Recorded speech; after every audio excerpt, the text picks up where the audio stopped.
Sabe, a gente costuma pensar no terror como algo que se vê, não é? O monstro a saltar para a câmara, o susto repentino.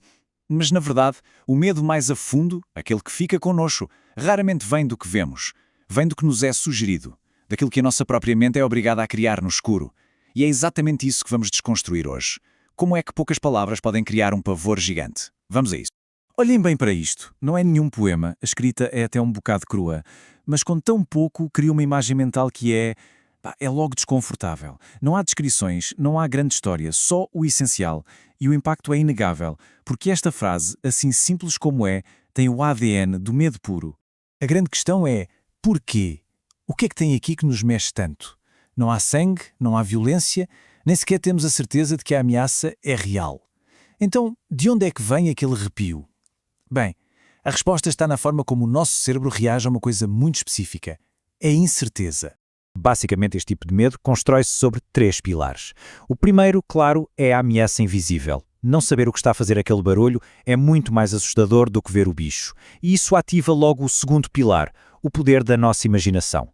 A criatura que a nossa cabeça inventa para preencher aquele vazio vai ser sempre, mas sempre, mais assustadora do que qualquer coisa que nos possam mostrar. E por fim, a falta de resolução. A perseguição não acaba. O medo não tem um ponto final. Ficamos ali, presos naquele momento de pânico. Ok, agora que já percebemos os ingredientes básicos, vamos ver como é que se usam para cozinhar um pesadelo a sério. Vamos analisar uma história um bocadinho mais longa que pega exatamente nestes elementos, o que não se vê, a imaginação, a vulnerabilidade, e os leva a outro nível para criar uma cena de terror puro. A história começa com um cenário super clássico, uma casa nova. E a primeira personagem que entra em cena é o silêncio. No terror, o silêncio nunca é uma coisa boa, pois não? É a tela em branco onde o medo vai ser pintado. É a ausência do normal que nos deixa logo de pé atrás. E de repente entra o som. Mas não é uma música assustadora, é uma coisa banal, o estalar da madeira. Só que, no meio daquele silêncio todo, este som que é tão familiar torna-se sinistro. De repente, parece que a casa está viva, que se calhar não está assim tão vazia. É um detalhe mínimo, mas funciona que é uma maravilha. E aqui está o nosso catalisador, a vulnerabilidade. Uma criança de 6 anos, sozinha, longe dos pais, perdida no seu próprio mundo. A inocência do Lucas torna a ameaça que se aproxima ainda mais perturbadora. Ele não tem as defesas de um adulto, não tem o nosso ceticismo. Ele é simplesmente o alvo perfeito. Antes de vermos o que o Lucas faz, é importante percebermos este conceito, o do limiar. Em muitas histórias de terror há um ponto de não retorno. Pode ser uma porta, uma escada, o que for. Mas uma vez que a personagem o cruza, o destino dela fica selado. E o Lucas, coitado, está mesmo prestes a cruzar esse limiar. E é assim que acontece. A mão pálida é o isco, e a curiosidade infantil, que é uma força tão natural, acaba por ser a sua perdição. Ele não foge, não, ele vai ver. E ao abrir aquela porta do sótão, o Lucas não está só a abrir uma porta, ele está a atravessar o limiar. Está a entrar, de livre vontade, no território do monstro. E o que é que ele encontra? Não é um monstro de garras à mostra, é algo muito mais estranho. Um objeto do dia-a-dia, um espelho, tornado bizarro pela sua localização e pelo lençol que o cobre. É como se estivesse a esconder uma coisa horrível. O palco está montado, mas a peça vai ser muito pior do que ele imagina. E é aqui que a realidade se parte toda. O espelho recusa-se a funcionar como deve ser. Em vez de refletir o que está a acontecer agora, ele mostra o passado, o momento exato antes do Lucas entrar. E mostra o próprio Lucas ainda no corredor, apavorado.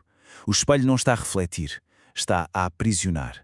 E quando as regras mais básicas do nosso mundo se desfazem assim, o medo torna-se primitivo. E depois, a frase que confirma o pesadelo. É sussurrada, não é gritada. Aquela coisa não era uma ameaça física que o ia atacar, era uma armadilha. E ainda por cima agradece ao Lucas, como se ele tivesse feito um favor. A troca foi feita. O verdadeiro horror não era a perseguição, era a substituição. Vamos então para o final da história, que é onde o pavor se instala de vez. A verdadeira ameaça não é a criatura que estava no sótão, mas sim a criatura que desceu as escadas. O horror do doppelganger, do duplo, é exatamente este. Pegar naquilo que nos é mais familiar e seguro, neste caso uma criança, e corrompê-lo de uma forma muito, muito subtil. O terror aqui está nos pequenos detalhes que não batem certo. Não estamos a ver um monstro, estamos a ver uma criança cujo sorriso está um bocadinho ao lado, cujos olhos se esquecem de uma função humana tão básica como piscar, cuja voz parece o ranger da própria casa. São estas pequenas anomalias, esta estranheza no que é familiar, que nos provocam o medo mais profundo. E esta frase final é de arrepiar por causa da sua ironia. Para a mãe, é um pedido inocente de uma criança.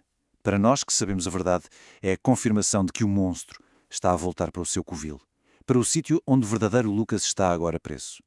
A normalidade da situação torna ainda mais terrível. É por isto que esta história funciona tão bem. O final não é um grande estrondo, é um silêncio aterrador. A ameaça não foi derrotada, ela ganhou. O monstro não está debaixo da cama, está sentado à mesa do jantar e ninguém dá por nada. E é este pavor silencioso, que não acaba, que fica connosco muito depois de a história terminar. E assim ficamos com esta questão a pairar. Da próxima vez que alguém se olhar ao espelho, se calhar vai lembrar-se do Lucas e, por uma fração de segundo, talvez hesite, só à espera para ver se o reflexo o imita na perfeição. Porque o medo, como vimos, não precisa de muito para se instalar. Basta a sugestão certa.